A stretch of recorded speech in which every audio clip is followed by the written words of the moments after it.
When a sailor dies at sea, there is no road home and no fast way to bring them back. The ship stops, the engines slow, and every sailor prepares for a moment most people never see. This is a goodbye so quiet and exact that even strong sailors remember it forever.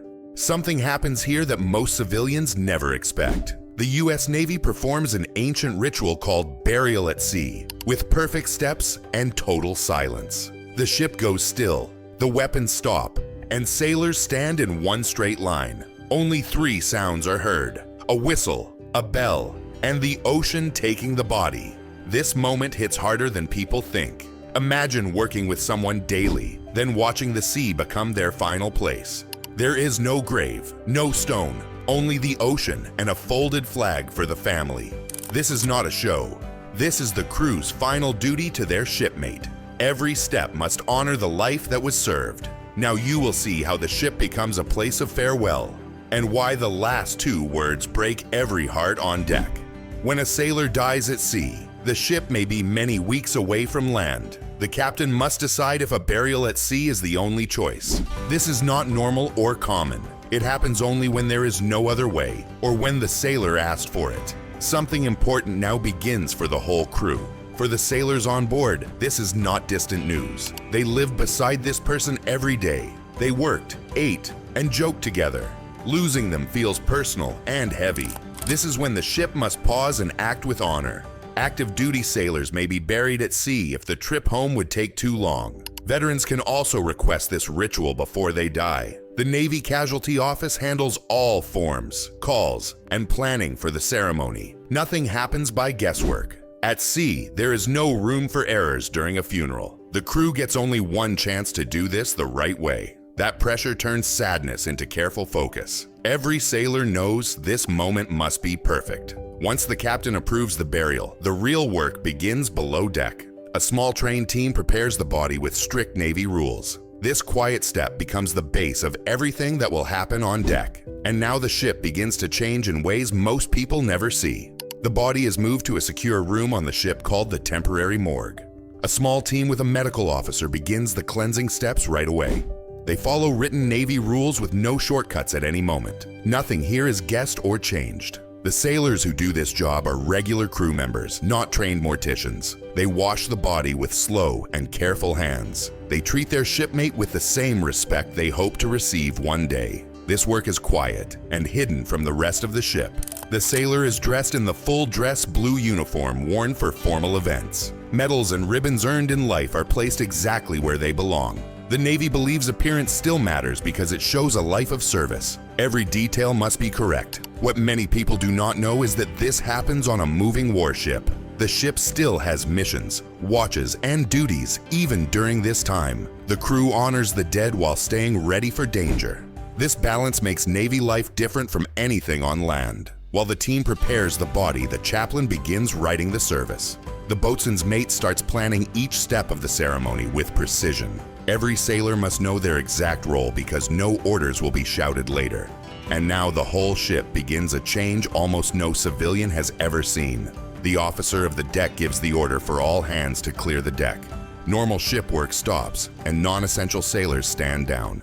Only mission-critical systems stay active during this time. The ship begins to change its purpose. The crew slows the warship to about 5 to 10 knots for steady movement. The loud engines and constant machine sounds begin to fade away. For the first time in many days, sailors hear only wind and water. A warship is not built for quiet, but quiet now becomes the rule.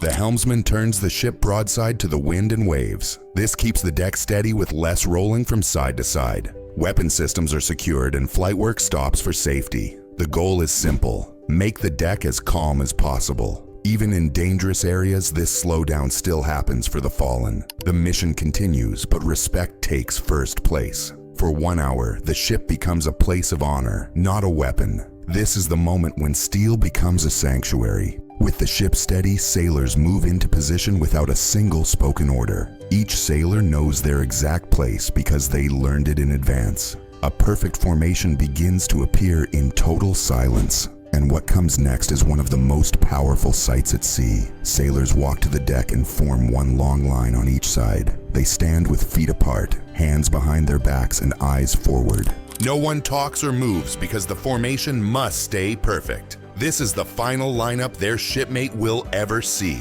Everyone stands in the exact spot they learned before the ceremony. Junior sailors and senior chiefs follow the same strict layout. They stand together because they worked with the fallen every day. The unity on deck says what words cannot. The executive officer stands at the front in full dress uniform. The senior chief stands beside him without a single movement. The chaplain stands near the burial capsule with the honor guard. The captain watches from a distance with a different duty. Civilians may think orders are shouted here, but none are used. Every sailor already knows their position and posture by heart. Discipline is shown through silence, not commands or noise. The quiet across the deck feels heavy and real. The formation is ready, the ship is steady, and the sea is calm. Then a sharp sound breaks the wind and water for the first time. It is the start of a ritual older than engines or radios. Something ancient has begun. A sharp high whistle starts the ceremony and cuts through the wind. The boatswain uses this whistle to send 3 clear tones across the deck. These tones tell every sailor that the ceremony has begun. Then the second sound arrives. The ship's brass bell rings 3 times with slow, heavy strikes. Each strike moves across the line of sailors and over the open sea. No one speaks because the whistle and bell say everything. The silence that follows feels deeper than any words. These sounds come from naval tradition, older than engines or radios. Every sailor knows their meaning without needing an order. They signal the start of a shipmate's final journey. Now comes the voice that breaks the quiet. The chaplain says the sailor's name, rank, and years of service. No stories are told. No long speeches are given. The words stay short because respect must stay simple.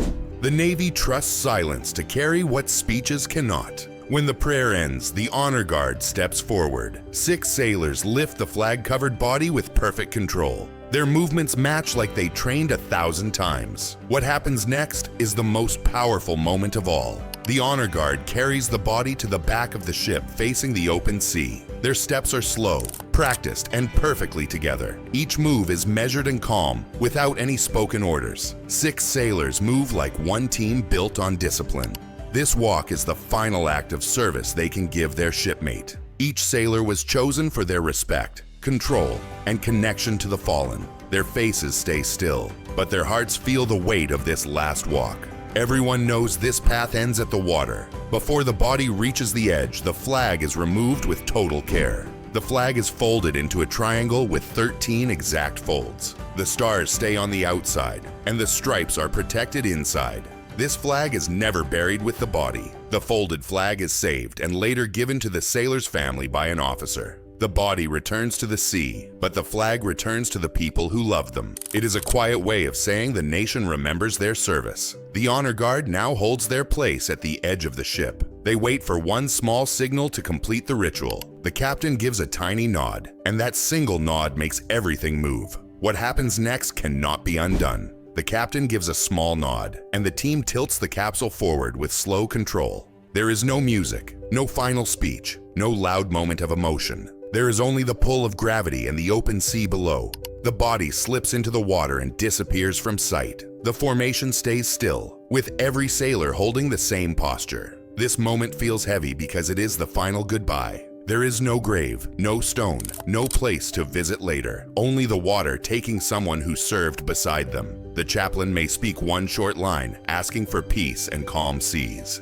In many moments, nothing is said at all because the silence is the honor. There is no ground to lower a casket into at sea. There is only water, quiet and endless, receiving the sailor. What surprises many people is that the ritual does not end here. The formation does not move. No one salutes, and no one speaks. They hold their place for minutes, waiting for permission to stand down. The ship stays still, the ocean settles, and every sailor waits. Then comes one last sound that ends the ritual, the final whistle.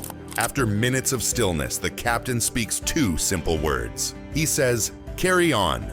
With that command, the formation breaks, and sailors step away in calm order. This is the moment when the ritual officially ends. These two words hit the heart because they mean life must move forward. The mission starts again, and the crew returns to their normal work. Every sailor carries the memory of the ceremony inside them. Carry on is not cold. It is a sign of respect and duty. It means we honor our shipmate by continuing the mission. The helmsman returns the ship to its old course at normal speed. Systems turn back on, and the warship becomes a warship again. The folded flag is stored safely and later given to the family. Many civilians think moving on fast is uncaring, but it is what the sailor would want. In the Navy, the best honor is to stay ready and finish the work. The ship sails forward, but the moment stays with every person who stood on that deck. Some people think a burial at sea feels strange because there is no grave to visit. But for sailors, the ocean was home long before it became their resting place. They lived on it, worked on it, and trusted it every single day. To be placed in the sea feels right to those who spent their life serving on it. They watched the same horizon, felt the same waves, and breathed the same air for months at a time. The ocean becomes part of who they are, not just a place they travel through. That is why being laid to rest there feels natural to the crew. The Navy has used this tradition for centuries because it honors the bond between sailor and sea. Every detail from the uniform to the silence is designed to show respect. It tells the crew that their shipmate mattered and will be remembered. There is no show, no music, and no extra decoration. The ceremony is simple because respect needs no special display. And that is why this quiet moment at sea stays with sailors for life. The burial at sea has no crowds watching from shore. There are no cameras, no media, no outside voices at all. Only the crew stands there to honor their shipmate. It happens far from land, in places families will never see. And yet it becomes one of the strongest goodbyes in the Navy. What shocks people is how much emotion is in every movement. The fold of the flag, the still line of sailors, the small nod from the captain. Each step feels heavy because each step has meaning. No part is rushed, nothing is random. Everything is done with full respect. The whole ceremony often lasts less than an hour, but sailors carry it in their hearts for the rest of their lives. From the first whistle to the final carry on, every second is exact. There is no redo. There is no second chance. The strongest moment is not what people hear, but what they feel in the silence. The space after the bell, the pause before the nod, the stillness after the body is gone. That silence is where real respect lives. It is where sorrow becomes duty. It is where sailors feel what service truly means. When the ship starts moving again, nothing on the deck has changed. But inside every sailor, something has. A memory, a duty, a promise that when their time comes, their crew will do the same for them. The ship stands still in deep silence. Sailors do not move as the body enters the sea. There are no speeches, only respect. This is the Navy's strongest goodbye, a moment that says more than words ever can. And every sailor feels one thing. This could be any of us one day. The ship moves again, but the memory stays. Sailors return to duty with quiet hearts. This ritual shows what real honor looks like at sea. If this touched you, please subscribe to support more stories. Like, share, and comment your thoughts so we can honor these sailors together.